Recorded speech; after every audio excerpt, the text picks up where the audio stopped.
Bueno, hoy comenzamos una serie nueva en nuestro estudio de IBEC en casa. Y la verdad que estoy muy contento porque es una serie donde vamos a aprender juntos de la palabra del Señor, pero en especial en un tiempo como el que estamos viviendo. ¿Qué tendría que decirnos Dios a las iglesias hoy en día? Yo creo que ese es el reto para cada uno de nosotros. ¿Qué pensaría Dios de nuestra iglesia? ¿Qué consejos nos daría a nosotros hoy en día si Él pudiera escribirnos una carta? Por eso les digo que en un tiempo de pandemia como el que estamos viviendo y en un tiempo también que la iglesia estamos pues estudiando sobre el libro de Iglesia Simple y estamos también como liderazgo tratando de ajustar algunas tuercas en nuestra iglesia, ¿verdad? Y de poder hacer unos pequeños cambios también. Yo creo que el tema de los 7 mensajes a las iglesias de Apocalipsis nos puede caer como anillo al dedo, como decimos, ¿verdad? Así que vamos a pedirle a Dios de su ayuda. Acompáñeme, por favor, orando. Padre, gracias. Gracias por la bendición, Señor, de poder estar en su presencia y de poder también, Padre Santo, entender y conocer, Señor, su palabra. Padre, ahora que nos vamos a introducir en este tema sobre las 7 iglesias del Apocalipsis, Señor, que usted pueda enseñarnos, que usted pueda orientarnos, que usted, Señor, pueda decirnos cómo estamos en lo individual, pero también como iglesia, Señor. Pido, Padre Santo, que nos hable el día de hoy y que juntos podamos aprender mucho más de su palabra. Que su Santo Espíritu haga la obra en nosotros, ¿no? Que nos enseñe para cambiar nuestras vidas. Por Jesucristo oramos. Amén y amén. Introducción a los mensajes de las 7 iglesias del Apocalipsis. Hoy vamos a comenzar introduciendo el tema. Usted sabe que capítulo 2 y capítulo 3 de Apocalipsis nos habla de 7 iglesias a la cual el Señor Jesucristo habla. Entonces, pero antes de ver cada iglesia, vamos a ver una introducción en capítulo 1 y también conocer un poco qué se ha dicho sobre este estudio sobre las 7 iglesias, ¿ok? Así que vamos a empezar.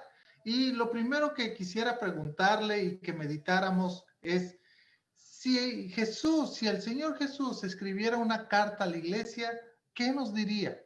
¿Qué nos diría a nosotros el Señor Jesús? Si el Señor Jesús pudiera Él darnos una carta, Iglesia Bíblica El Camino, Ciudad San Cristóbal, ¿qué nos pondría a nosotros? Por favor, esta pregunta pensémosla y estemos meditando a lo largo de toda esta serie, ¿ok? Bueno, usted sabe, hermanos, que el libro de Apocalipsis es una carta, ¿ok? El libro de Apocalipsis, si usted se da cuenta, es un libro que se escribió para revelarnos. Es como abrir el telón, recorrer la ventana, como usted quiera decirle, para poder entender qué va a suceder en el futuro. Pero no solamente en el futuro, también había cuestiones del pasado, del presente y del futuro. Y pareciera ser que capítulo 2 y capítulo 3 de Apocalipsis nos va a hablar acerca del presente que estaba en ese tiempo, ¿verdad? Entonces, lo que debemos de entender es que la carta de Apocalipsis tiene su origen y en esa carta de Apocalipsis hay 7 mensajes a 7 iglesias. 7 iglesias conocidas, 7 iglesias que en ubicación geográfica eran bien ubicadas. Entonces, pero lo que quiero decirles es que los 7 mensajes a estas 7 iglesias están dentro de todo el libro de Apocalipsis. Mire cómo empieza Apocalipsis capítulo 1. Dice lo siguiente: la revelación de Jesucristo que Dios dio para manifestar a sus siervos las cosas que deben de suceder pronto, y las declaró enviándole por medio de su ángel a su siervo Juan. que ha dado testimonio de la palabra de Dios y del testimonio de Jesucristo y de todas las cosas que ha visto. Bienaventurado el que lee y los que oyen las palabras de esta profecía y guardan las cosas en ellas escritas, porque el tiempo está cerca. ¿Sabe que el versículo 1 nos deja claro algo? Fíjense, la revelación de Jesucristo, pero dice que Dios le dio, que Dios el Padre le dio para ser manifestada a sus siervos las cosas que deben de suceder pronto, y las declaró, escuche bien, enviándole por medio de su ángel a su siervo Juan. Entonces, ¿qué podemos observar aquí? La carta de Apocalipsis tiene su origen, fíjese, tiene su origen en Dios el Padre, por el que así dice el versículo 1, ¿verdad? Que Dios el Padre la dio ¿a quién? La dio a Dios Hijo, a Jesucristo. Dice, la revelación de Jesucristo que Dios le dio para manifestar a sus siervos. Este es otro dato importante, ¿verdad? Que se la dio para manifestar a sus siervos las cosas que han de suceder pronto. Y las declaró, dice ahí, las envió por medio de su ángel. Sabe que la palabra ángel también significa mensajero, ¿verdad? Y entonces dice que la dio a través de sus mensajeros, de su ángel, y que se la dio, ¿sabe a quién? A Juan el apóstol. Entonces, si se da cuenta, Dios el Padre le da esa revelación a Dios Hijo Jesucristo, y el Señor Jesucristo envía a uno de sus ángeles para que Juan pueda consignar, pueda escribir, dirigido por el Santo Espíritu, ¿verdad? Y entonces así tenemos que la carta tiene un origen divino, porque Dios Padre, Dios Hijo envía a su ángel, el ángel se la da a Juan para que por medio del Espíritu Santo él pueda escribir todo lo que está en este libro. Qué bendición poder saber eso. Qué bendición poder saber que este libro de Apocalipsis, que este libro ha sido criticado, hermanos, por medio de la historia, que este libro ha sido desestimado, que este libro, algunos piensan que no es cierto todo eso que va a suceder, y que Dios se haya dado la molestia de Dios Padre de enviársela de dársela a Jesucristo, y de que Jesucristo la envió por medio de su ángel, y que el ángel se la da a Juan el apóstol, ¿verdad? Para que el Espíritu Santo pueda inspirarlo y poder consignar sin error el libro de Apocalipsis. Yo digo que hay mucho que aprender en cuanto a esto. Ahora, también la carta de Apocalipsis o el libro de Apocalipsis tiene sus destinatarios, hermanos. Fíjese lo que dice en el verso 1. Para manifestar a sus siervos. Eso me llama la atención. Lo primero que dice es que va a manifestar a sus siervos. ¿Sabe que la palabra siervos aquí en el original es esclavos? Y es algo que nosotros debemos de entender, que nosotros le pertenecemos a nuestro Dios, que nosotros como individuo, como iglesia, le pertenecemos a nuestro Dios. Y nosotros somos sus esclavos, hermanos, así como se oye. Ahora, ¿quién es el destinatario? Dice que se la dio a su siervo Juan, pero Juan mismo, va a pasar algo curioso, porque Juan mismo pareciera ser que va a dárselos a otros destinatarios. ¿A quiénes? A las 7 iglesias. Vea lo que dice versículo 4. El versículo 4 de Apocalipsis capítulo 1 dice lo siguiente. Juan, a las 7 iglesias que están en Asia, gracia y paz de parte del que es y que era y que ha de venir, y parte de los 7 espíritus que están delante de su trono. ¿Se da cuenta? Juan está escribiéndole ¿a quién? A las 7 iglesias que están en Asia Menor.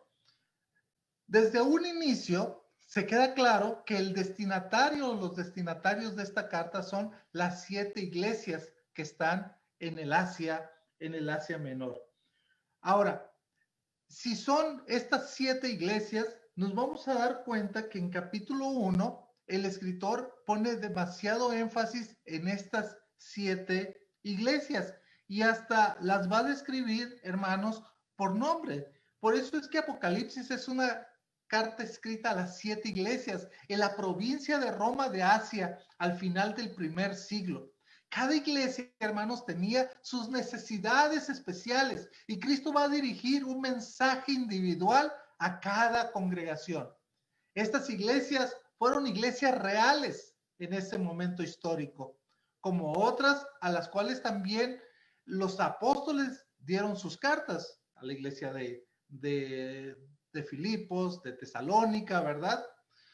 Como el caso de otras iglesias en el Nuevo Testamento, el contenido de este mensaje tiene aplicaciones para hoy, para las iglesias de hoy, de cualquier época y obviamente a nuestros días y a nuestras situaciones también que podamos estar viviendo. Así que mire lo que dice versículo 1, capítulo 1, versículo 11, que también nos va a decir por nombre quiénes son estas 7 iglesias.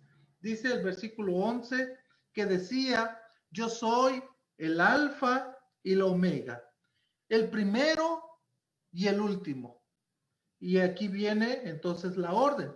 Escribe en un libro lo que ves y envíalo a las 7 iglesias que están en Asia, a Éfeso, a Esmirna, a Pérgamo, a Tiatira, a Sardis, a Filadelfia y a la Odisea. ¿Se da cuenta? O sea, capítulo 1 nos está hablando acerca de la importancia que tiene estas 7 iglesias como destinatarias de lo que el Señor Jesucristo quería revelar a través de su ángel de todas aquellas cosas que iban a suceder. Ahora, vea por favor que estas 7 iglesias, como ya dijimos, Éfeso, Esmirna, Pérgamo, Tiatira, Sardis, Filadelfia y la Odisea.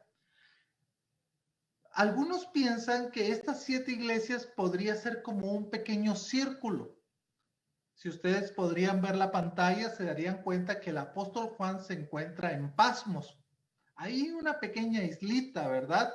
Donde Pasmos era un lugar donde podían llevar la condena a algunas personas que fueran enjuiciados por algo. Algunos decían que era el destierro, ¿verdad? Y Pasmos era una isla donde llevaban a personas así para que pudieran estar como encerrados, ¿verdad? Ahí en la misma isla. Entonces, ahí está Juan cuando él recibe la revelación del Señor Jesucristo por medio de su ángel.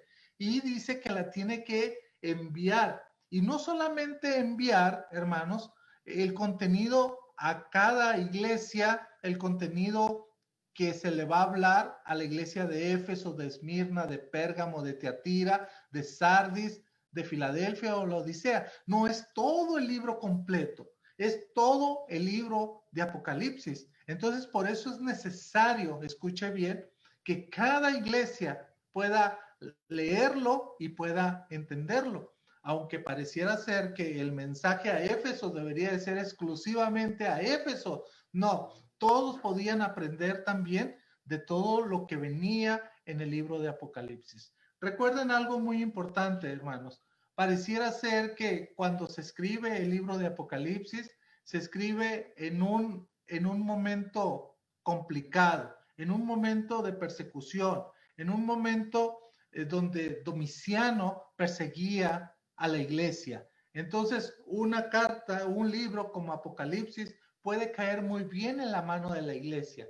Porque usted y yo lo hemos estudiado y hemos estudiado toda la esperanza futura, escatológica. Entonces, cuando ellos podían leer y podían entender lo que estaba sucediendo y lo que iba a suceder, iba a traer esperanza también para la vida de las iglesias. Aunque también, déjeme decirle algo, hay algunos comentaristas, algunos estudiosos que dicen que la iglesia, aparte de ser perseguida, también la iglesia se había acomodado, fíjese, y pareciera ser que en su adoración había como un cierto sincretismo, que estaban metiendo otras enseñanzas, otras ideas, y es por eso también que el Señor Jesucristo necesita poner un alto a eso. Entonces pareciera una dualidad aquí de persecución, sí, pero al mismo tiempo la iglesia como adaptándose a este mundo, ¿verdad?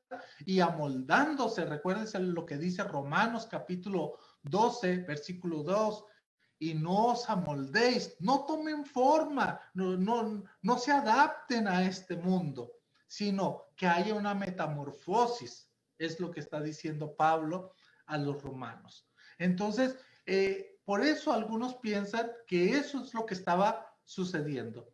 Mire, para que nos quede un poquito más claro quiénes son los destinatarios, en el versículo 20 también nos dice lo siguiente: el misterio de las 7 estrellas que has visto en mi diestra y los 7 candeleros de oro.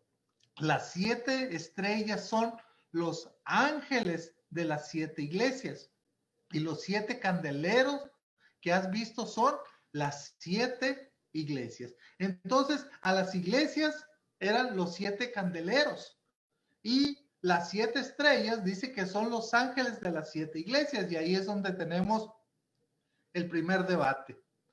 ¿Quiénes eran los ángeles de estas 7 iglesias? Recuerde que la palabra ángel puede ser traducida como mensajeros. Algunos piensan que podría haber sido el pastor o los ancianos a cargo.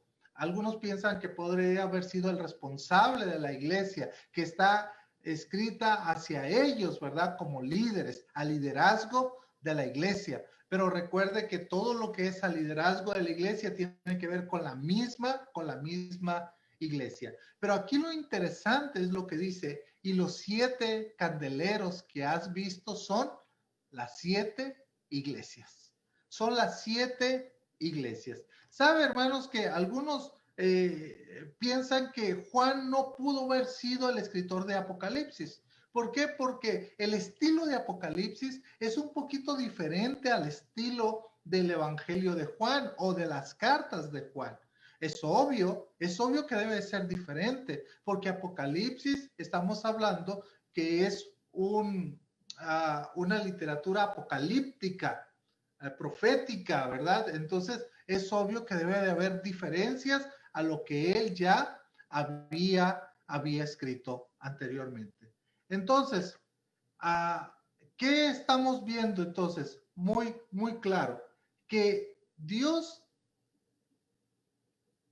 manifiesta al Señor Jesucristo para que el Señor Jesucristo le envíe por medio de sus ángeles y se le envía a Juan, y Juan entonces tiene que escribir un libro de Apocalipsis donde contiene un mensaje a las 7 iglesias, que estas mismas 7 iglesias son las destinatarias, ¿ok?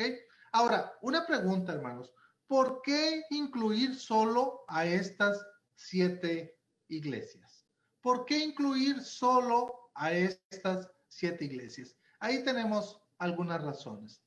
La primera, por su situación geográfica. Saben que estas ciudades estaban estratégicamente situadas para difundir el mensaje por todas las ciudades de Asia Menor. Asia Menor hoy en día sería Turquía, hermanos, para que más o menos pudiéramos orientarnos hoy en día, ¿verdad? Dice que un mensajero partiría de la isla de Pasmos, donde se encontraba Juan en el exilio, y llegaría primero a Éfeso. Déjeme volver a esta diapositiva porque es muy importante. Si usted se da cuenta donde está la isla de Pasmos, la primer ciudad que llegaría, como vemos ahí en el número 1, es la ciudad de Éfeso.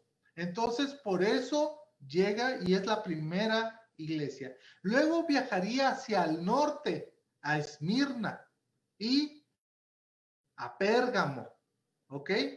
Luego hacia el sureste, a Teatira, y conduciría a Sardis, Filadelfia y abajito la Odisea.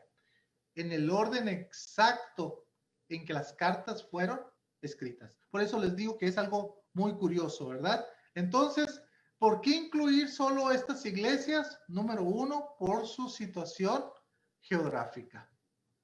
Número dos, también por ser un centro de distribución postal. Estas iglesias fueron centro de distribución postal de los 7 distritos de Asia, hermanos, por eso también. Ahora, algunos piensan que Juan había trabajado en estas iglesias. Si usted recuerda, Juan sería uno de los pastores de la iglesia de Éfeso. Entonces, pareciera ser que como están cerca cada iglesia, Juan podría haber tenido conocimiento de estas 7 iglesias. También estas iglesias representan, hermanos, como pongo ahí en el PowerPoint, estas iglesias representan a las iglesias de todos los tiempos.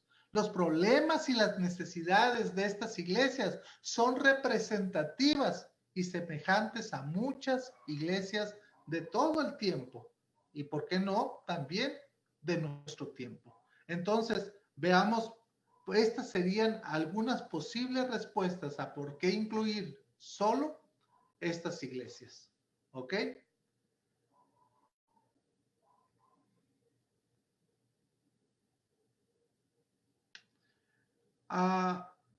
Antes de entrar a lo que nos toca, déjenme nomás pensar un poquito, hermanos. ¿Cuál es el significado de los mensajes a las 7 iglesias? ¿Cuál sería esto? Debemos de reconocer lo siguiente, que estas iglesias que realmente existían, ¿ok?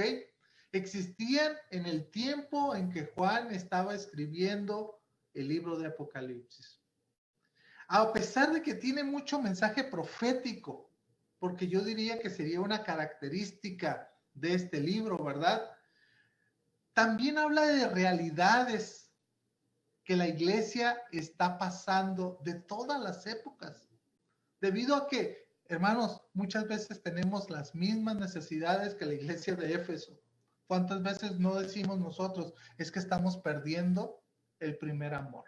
¿O cuántas veces nos parecemos a la iglesia de la Odisea, hermanos, que pensamos que por lo que tenemos, que no necesitamos la ayuda de nadie, ni de Dios, ¿verdad? Nuestra iglesia va muy bien. Entonces, pensamos que no necesitamos la ayuda de nadie. Cuando vemos esas iglesias grandotas hoy en día, que vemos unos edificios enormes, bonitos, ¿verdad? Decimos, ¿y será que esta iglesia tiene necesidad de Dios? ¿Sí? Obviamente, todas las iglesias tenemos necesidad de Dios. ¿Ok? ¿Sabe? Que así como las cartas del Nuevo Testamento son aplicables hoy en día para nuestras iglesias, así también este mensaje de las 7 iglesias deben de ser aplicables para la iglesia del día de hoy. Fíjese que hay una frase que se va a repetir: el que tiene oídos, oiga lo que el Espíritu dice a las iglesias. ¿Quiere ir conmigo, por favor? Capítulo 2, versículo 7. Escuche lo que dice. El que tiene oído, oiga lo que el Espíritu dice a las iglesias. ¿Se da cuenta? Eso es muy importante. 2:11 también. El que tiene oído, oiga lo que el Espíritu dice a las iglesias. 2:17, hermanos. El que tiene oído, oiga lo que el Espíritu dice a las iglesias. ¿Se da cuenta que es algo que se está repitiendo? 2:29. El que tiene oído, oiga lo que el Espíritu dice a las iglesias. Ahora, no se olvide de este verso que va a ser muy importante. ¿Por qué, hermanos? Porque si nosotros escuchamos, entonces tenemos que escuchar la voz de Dios. Y nuestra iglesia debe de estar escuchando la voz de Dios continuamente. Debe de estarla escuchando. Debe de saber que los cambios que se están proponiendo es porque también Dios nos ha dado eso a nosotros. Debe de saber, hermanos, que la manera como estamos tratando de llevar la iglesia es porque Dios también nos está enseñando cómo hacerlo. Vea el capítulo 3, verso 6. El que tiene oído, oiga lo que el Espíritu dice a las iglesias. Vaya conmigo al verso 13. El que tiene oído, oiga lo que el Espíritu dice a las iglesias. ¿Ok? Y el 3:22. El que tiene oído, oiga lo que el Espíritu dice a las iglesias. ¿Se da cuenta? ¿Se da cuenta la repetición de en cada iglesia que nos dice la misma frase? Se está repitiendo. El que tiene oídos, oiga lo que el Espíritu dice a las iglesias. Hermanos, nosotros tenemos que tener esos oídos para oír. No como decía la abuela, no sé cuántos recuerdan, ¿verdad? A ti te entra por un oído y te sale por el otro. No, no, no. Nosotros o escuchamos la palabra de Dios, la guardamos en nuestro corazón. Entonces, por eso es necesario ver estos, este mensaje a las iglesias. Ahora, hay diferentes interpretaciones, hermanos, para estudiar Apocalipsis. Y voy a mencionar esto solamente porque en lo que tiene que ver a las 7 iglesias, hay una interpretación que a lo mejor usted la ha escuchado por ahí, por eso es necesario que usted sepa de dónde viene, ¿ok? Tradicionalmente se han propuesto cuatro interpretaciones, hermanos, para intentar desenredar los misterios del Apocalipsis. La escuela preterista, la escuela histórica, la escuela futurista y la escuela idealista. Estas son las cuatro que se han propuesto, ¿verdad? Sabe que la interpretación preterista de pretérito pasado, ¿verdad? Propone que la gran mayoría de los eventos del Apocalipsis sucedieron durante los primeros siglos después de Cristo. Algunos dicen que durante la caída de Jerusalén en el año 70. Otros dicen que durante la caída de Jerusalén en el primer siglo y de la Roma en el siglo V.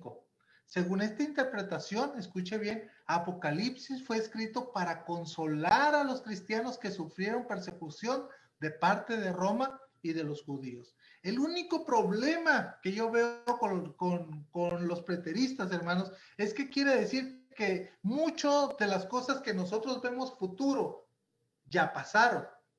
Entonces ellos están esperando solamente la segunda venida del Señor Jesús. ¿Ok? Otra de las cosas del preterismo, entonces, es que lo que nos está queriendo decir es que Apocalipsis no tuvo que haber sido escrito en el tiempo del emperador Domiciano, por el 90 al 100, después de Cristo, sino que ellos tirarían entonces la fecha de la composición de Apocalipsis, más o menos por el 68. ¿Por qué? Porque si usted se da cuenta en capítulo 1, fíjese el argumento de ellos, dice lo siguiente, dice versículo 1, y dio para manifestar a sus siervos las cosas que deben de suceder pronto, ¿verdad? Y para ellos pronto era tan pronto que era 2 años, ¿ok? Más o menos. Entonces, siempre que usted vea el pronto en la iglesia, es por eso ellos lo manifiestan de esa manera. Para nosotros el pronto no tiene que ver con tiempo de fechas, ¿sí? Sino que es confiable lo que va a suceder. Ok, la otra escuela es la escuela histórica y propone que los eventos de Apocalipsis suceden gradualmente durante el transcurso de la historia. Ahora, esta perspectiva fue especialmente popular durante la Reforma Protestante, cuyos dirigentes pensaron que el Papa y el sistema católico romano en su día fueran el anticristo. Es por ello que algunos eruditos creen que Cristo nombró ese orden de las iglesias para sugerir proféticamente las principales tendencias de la historia de la iglesia. Vea conmigo, por favor. La iglesia y el periodo. La iglesia de Éfeso, dicen que era la iglesia apostólica, el periodo apostólico más o menos del 100 después de Cristo. Esmirna era la iglesia perseguida, el periodo de persecución del 100 al 316. La iglesia de Pérgamo es la iglesia del mundo, la corrupción de la iglesia del 316 al 800 DC, ¿verdad? La iglesia de Teatira, la iglesia medieval, el auge y supremacía del catolicismo del 800 a 1517. Recuerde que en 1517 es cuando fue la reforma protestante. Sardis, la iglesia estatal, la era de la reforma protestante de 1517 al 1750. Filadelfia, la iglesia misionera actual, el periodo del énfasis misionero y evangelístico del 1750 al 1900. Y la Odisea, pues nos la echaron a nosotros, ¿verdad? La iglesia apóstata, el periodo presente de la iglesia hasta la segunda venida. Ahí sí que nos dieron en toda la torre, como decimos, ¿verdad? ¿Por qué no nos dieron, por ejemplo, a Filadelfia, que es un periodo bonito de la iglesia? Bueno, esto tratan de poder entonces ver cómo pueden la iglesia estar en el periodo de la historia del cristianismo, ¿verdad? De hecho, hay otras personas que miran estas 7 iglesias, pero con el Antiguo Testamento, ¿sí? Entonces, yo la verdad, este cuadro histórico no estoy muy de acuerdo. ¿Por qué? Porque no podemos nombrar. Yo creo que tanto Éfeso como Esmirna, como Pérgamo, Tiatira, Sardis, Filadelfia y la Odisea pueden estar presentes en todos los periodos de la historia. ¿Ok? En todos los periodos de la historia. Ahora, la interpretación idealista propone que el Apocalipsis enseña verdades eternas referentes a la batalla del bien y el mal que continúan durante toda la época de la iglesia. No suele señalar un cumplimiento del simbolismo de Apocalipsis en la historia. O sea, solamente lo que ellos dicen es que, ¿sabes qué? Se enseña Apocalipsis verdades eternas. ¿Por qué? Porque hay una batalla entre el bien y el mal. Y la otra interpretación es la futurista, la que nosotros enseñamos y creemos. Propone que la mayoría de los eventos de Apocalipsis todavía no han sucedido. Según esta perspectiva, los eventos del capítulo del 4 al 22 sucederán durante el tiempo del fin. Por eso es que les voy a poner esta otra diapositiva. Las cosas que han de suceder pronto las podemos dividir en 3. Las cosas que has visto, o sea, las cuales están comprendidas en Apocalipsis 1 del 1 al 20. Las cosas que son las cosas que están manifestadas en Apocalipsis del 2.1 al 3, dice ahí 21, pero debe ser 22. Y las cosas que han de suceder después de estas cosas, las cuales se narran en Apocalipsis capítulo 4, ¿ok? En Apocalipsis capítulo 4, entonces al 22, 21. Ese sería el bosquejo sencillo del Apocalipsis. Entonces, vea, ¿qué sección nos toca estudiar a nosotros? Las cosas que has visto, 1 al 20, no, las cosas que son, las que se están manifestadas en el libro de Apocalipsis, del 2.1 al 3.21, y que es exactamente el mensaje a las 7 iglesias. Las cosas que han de ser después, vimos muchas cosas de esto en la pasada, en la esperanza del cristiano escatológica futura. Entonces, este sería un bosquejo sencillo para la carta o el libro de Apocalipsis. ¿Ok?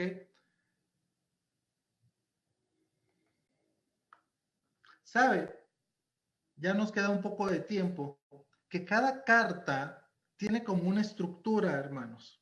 Y algunos han propuesto esta estructura. Por ejemplo, primero dice, cuando usted lee el mensaje a Éfeso, hay una descripción de quién es Jesucristo, hay una alabanza, hay una reprensión, hay una exhortación y hay una promesa.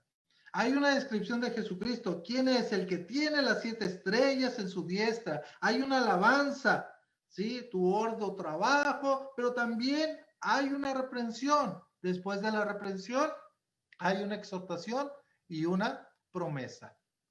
También otros han propuesto esta otra estructura. que dice que el escritor, la iglesia, la ciudad, el elogio, el reproche, el mandato y el consejo. Y si usted lee alguno de los comentarios de Apocalipsis, se va a dar cuenta que cada comentarista tiene su estructura del mensaje de cada iglesia. Pero yo estoy muy de acuerdo con la que vimos anteriormente, porque contiene cosas importantes como quién es Jesucristo, la alabanza, que les dice las cosas positivas, la reprensión, la exhortación, y hay una promesa. Al igual que esta otra, vemos de qué iglesia es, de qué ciudad, cuál es el elogio que se le da a esa iglesia, ¿verdad? ¿Cuál es el reproche? ¿Cuál es el mandato? Y hay un consejo siempre al final. Veamos unos ejemplos, hermanos, por favor. Tenemos aquí la iglesia de Éfeso. Recuerda que esto solamente es un resumen, porque la próxima semana ya vamos a entrar de lleno a la iglesia de Éfeso. Por ejemplo, dice la iglesia de Éfeso, del 2, del 1 al 7. Cristo, la iglesia es Éfeso. Luego dice Cristo, ¿quién es? Que tiene las 7 estrellas en su diestra y anda en medio de los 7 candeleros. ¿Ok? La alabanza, por sus obras, su arduo trabajo, paciencia, que no tolera a los malos, paciente en medio del sufrimiento, aborrece las obras de los Nicolaitas. Vamos a ver quiénes eran ellos. ¿Cuál es la reprensión? Porque has dejado tu primer amor. ¿Cuál sería la exhortación? Recuerda, arrepiéntete y haz las primeras obras. ¿Y cuál sería la promesa? Comerás del árbol de la vida. Y así podemos ir viendo rápidamente cada iglesia como un resumen. La iglesia de Esmirna, 2 del 8 al 11. Cristo es el primero, el postrero, el que estuvo muerto y vivió, ¿verdad? Alabanza por su sufrimiento en la persecución y en la pobreza. Mire, Esmirna tiene algo exclusivo, no tiene reprensión. Dios no la reprende. Recuerde mucho esto, porque la vamos a contrastar con otra iglesia más adelante. Y hay una exhortación: no temas en nada, sé fiel hasta la muerte. Mire qué bonito esto, Esmirna. La promesa: recibirás la corona de vida, no sufrirás el daño de la segunda muerte, es lo que le dice a la iglesia de Esmirna. Pero también tenemos, perdón, no lo había puesto, pero ya ahí lo tienen, pero también está la iglesia de Pérgamo, la iglesia de Pérgamo, 2, 12 al 17. Cristo tiene la espada aguda de 2 filos, la alabanza, porque retiene el nombre de Cristo y no han negado la fe. La reprensión, tienes a los que retienen la doctrina de Balaam. Sí, Balaam, ¿se acuerda? Aquel que vimos en los 7 fracasos de Israel, y de los Nicolaitas. La segunda que tiene a los Nicolaitas. ¿Cuál es la exhortación? Arrepiéntate. ¿Cuál es la promesa? Comerá del maná escondido y recibirá una piedrecita blanca con un nuevo nombre. Vamos a ver todo eso qué significa. La iglesia de Tiatira, del 2:18 al 29, Cristo es el Hijo de Dios, tiene ojos como de llamas de fuego y pies semejante al bronce bruñido. La alabanza por sus obras, amor, fe, servicio, paciencia, y porque sus obras prósperas son más que las primeras. La reprensión, tolera a Jezabel con su inmoralidad e idolatría. Perdón, me fui. Ahí está, sí, ahí está. Exhortación: arrepiéntete y retén lo que tienes. La promesa: tendrás autoridad sobre las naciones y recibirás la estrella de la mañana. La iglesia de perdón, ya me vine aquí. La iglesia de Sardis, aquí la tenemos. Cristo tiene los 7 espíritus de Dios y las 7 estrellas. Por sus obras, la alabanza es por sus obras, por su reputación de estar viva. La reprensión: estás muerta. La exhortación: sé vigilante, afirma las cosas que están por morir. Acuérdate de lo que has recibido, guárdalo y arrepiéntete. La promesa: tendrás vestiduras blancas, Serás reconocida delante del Padre y de sus ángeles. La iglesia de Filadelfia, mire, la iglesia de Filadelfia tampoco tiene reprensión. La iglesia de Filadelfia, de capítulo 3, del 7 al 13, Cristo, el santo, el verdadero, tiene la llave de David, la alabanza por sus obras, por guardar su palabra y no negar su nombre y por sufrir, escuche bien, por sufrir pacientemente. Reprensión Filadelfia no tiene, exhortación sí tiene, retén lo que tienes. Y la promesa, el que venciere será columna en el templo. El nombre de Dios de la nueva Jerusalén y el nombre y el nuevo nombre de Cristo estarán escritos en él. Y la última iglesia, la iglesia de la Odisea, del capítulo 3, 14 al 22. Cristo es el amén, es el testigo fiel y verdadero, el principio de la creación. ¿Se da cuenta que la Odisea no tiene alabanza? ¿Sí?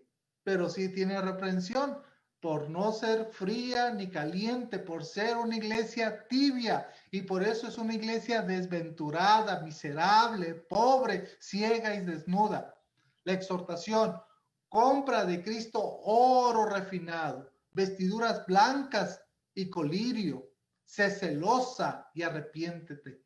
Y la promesa, el que venciera cenará con Cristo y se sentará con él en su trono. ¿Se da cuenta, hermanos?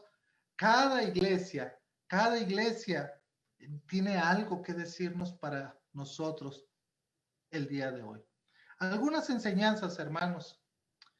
La primera, el Señor Jesús está presente en medio de su iglesia y de sus iglesias locales. O sea, el Señor Jesús está en nuestra iglesia, hermanos. ¿Sí? Hay un pasaje que malinterpretamos en las iglesias, ¿verdad? Que dice que donde están 2 o 3 reunidos en mi nombre, ahí estoy yo en medio de él.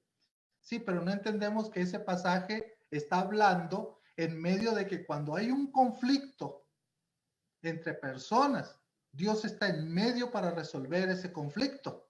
Eso es lo que dice el pasaje, eso es lo que dice su contexto. O sea, que si usted está arreglando un conflicto con otra persona y lleva a su testigo 2 o 3 personas, el Señor está en medio de nosotros. Pero el Señor está presente en nuestra iglesia, siempre estará presente, ¿ok?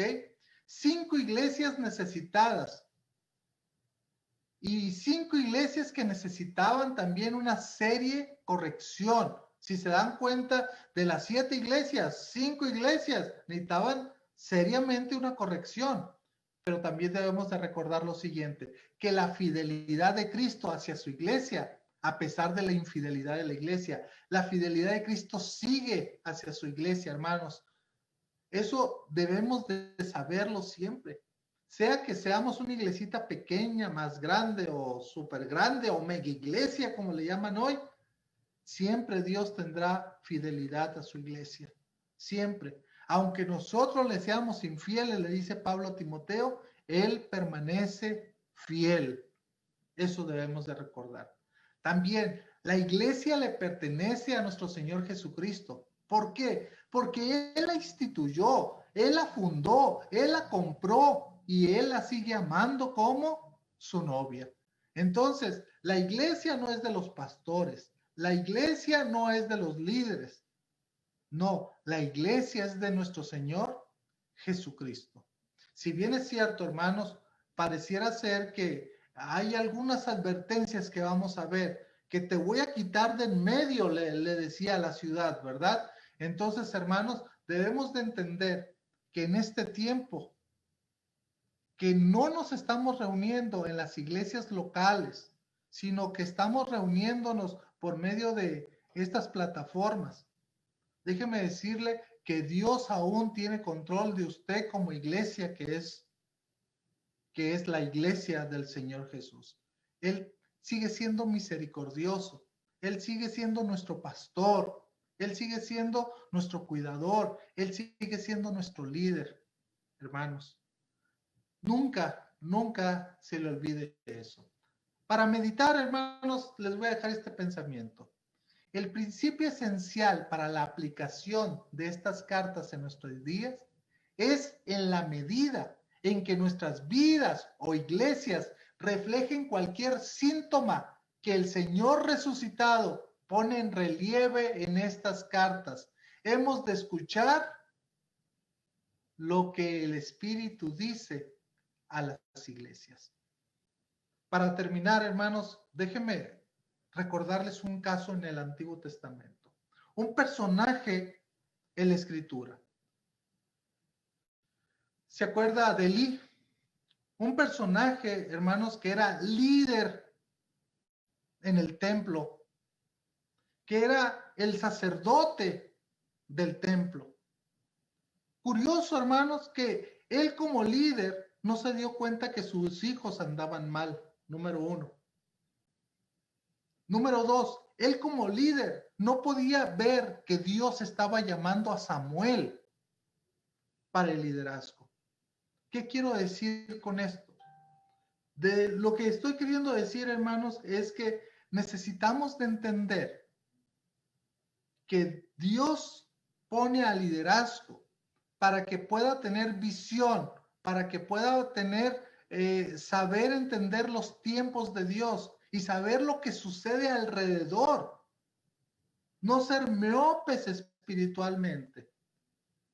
¿Qué es lo que le pasó a Elí? No poder entender cómo Dios estaba llamándole a un joven para su servicio. No poder entender que sus hijos eran perversos. Ceguera espiritual, hermanos. Y nosotros debemos de entender que nosotros no podemos ser ciegos espiritualmente, sino como dice esto que acabamos de leer, hemos de escuchar lo que el Espíritu dice a las iglesias. ¿Qué nos estará diciendo a nosotros, hermanos, hoy en día? Si el Señor Jesús escribiera una carta para nuestra iglesia, ¿qué nos diría hoy en día? ¿Qué nos diría hoy en día? ¿Qué diría de IBEC? ¿Qué diría de Iglesia Bíblica El Camino, Ciudad San Cristóbal? Yo conozco tus obras, que eres, hermanos, tratamos de ser una buena iglesia. Tratamos de ser una iglesia que el Señor pueda decir cosas buenas, pero también en las cosas que debe de haber reprensión, también estemos prestos a ser corregidos por nuestro Dios. Oramos. Padre, gracias por la bendición, Señor, de seguir estudiando su palabra y en especial ahora el mensaje a las 7 iglesias. Señor, sabemos que ese mensaje es pertinente para la vida personal, pero también para la vida de iglesia. En especial quiero rogarte, Señor, que nos hables a nuestra iglesia, Señor. Queremos escuchar tu voz, Señor. Queremos saber que tú estás en presente, en medio de nosotros, Señor. Queremos entender, Señor, que usted está moviéndonos, guiándonos, pastoreándonos, Señor. Gracias, Padre Santo, porque el liderazgo de esta iglesia, escuchamos su voz, Señor. Y queremos hacer las cosas que usted pone en nuestros corazones para poder, Señor, que su iglesia podamos extender el reino de Dios a otros lugares. Señor, queremos impactar nuestra sociedad, ayúdenos, Padre Santo. Queremos bendecir a los que están sufriendo. Queremos darle una palabra de ánimo, Señor, a los que están desanimados. Bendíganos, Padre Santo. Úsenos en medio de esta sociedad, Padre. Se lo rogamos por el nombre del Señor Jesucristo. Amén y amén. Hermanos, escuchemos esta alabanza y después vamos a terminar cantando juntos. Que Dios les bendiga. Orando juntos, perdón. Que Dios les bendiga.